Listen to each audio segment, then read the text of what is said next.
Satish food ஃபேக்ட்ரிஸில் இன்னைக்கு நம்ம வீட்டில் கத்திரிக்காய் கருவாட்டு குழம்பு தாங்க பார்க்க போகிறோம். அதுவும் அம்மா கைமணத்தோட.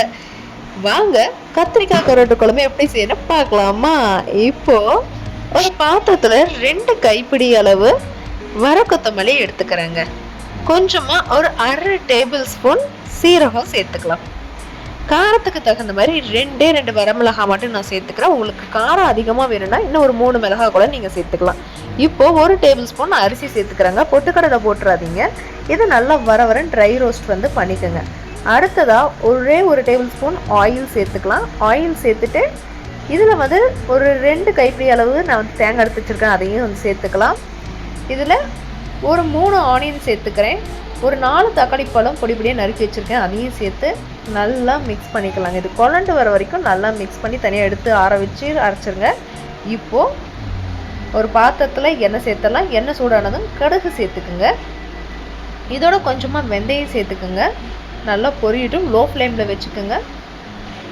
பொரிஞ்சதுக்கப்புறமா கருவேப்பிலை சேர்த்துக்கலாம். கருவேப்பிலை சேர்த்தாச்சா? ஸோ இப்போ இது நல்லா பொரியட்டுங்க.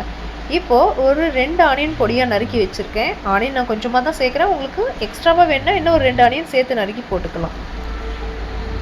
இதை இப்போ நல்லா மிக்ஸ் பண்ணி விடுங்க. இதோட கலர் சேஞ்ச் ஆகட்டும். இப்போது இந்த ஸ்டேஜில் 1/4 டேபிள் ஸ்பூன் மஞ்சத்தூள் கொஞ்சமாக சேர்த்துக்கிறேன்.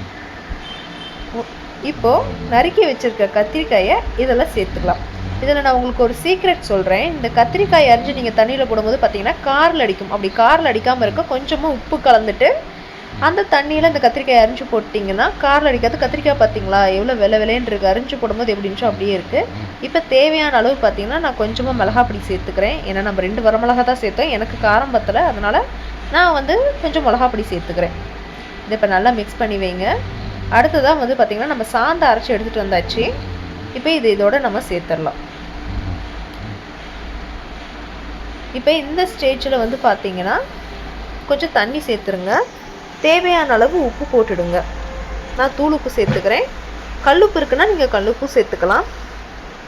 இப்போ இதை நல்லா மிக்ஸ் பண்ணி விடுங்க. ஒரு 2 கொதி வரட்டும். ஓகே, ஒரு 2-3 கொதி வந்துருச்சு. இப்போ கொஞ்சம் புளியை கரைச்சி சேர்த்துக்கலாம். புளி முடிஞ்ச அளவுக்கு கொஞ்சம் சுருக்குனே வைங்க.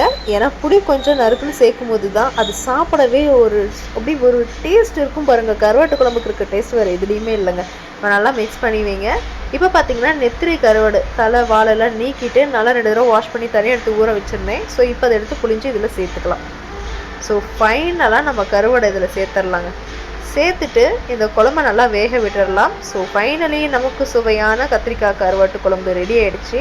தட்டில் சுட சுட சுட சாதம் போட்டு ஆவி பறக்க அதில் இப்போ இந்த நெத்திலி கருவாடு கத்திரிக்காய் இதெல்லாம் ஒன்றா எடுத்து அப்படியே சாதத்தில் ஊற்றி பிசைஞ்சு சாப்பிட்டா எவ்வளோ அருமையாக இருக்கும். இங்கே யாருக்கெல்லாம் கத்திரிக்காய் கருவாடை பிடிக்குமோ மறக்காமல் லைக் பண்ணுங்கள், கமெண்ட் பண்ணுங்கள், மறக்காமல் சப்ஸ்கிரைப்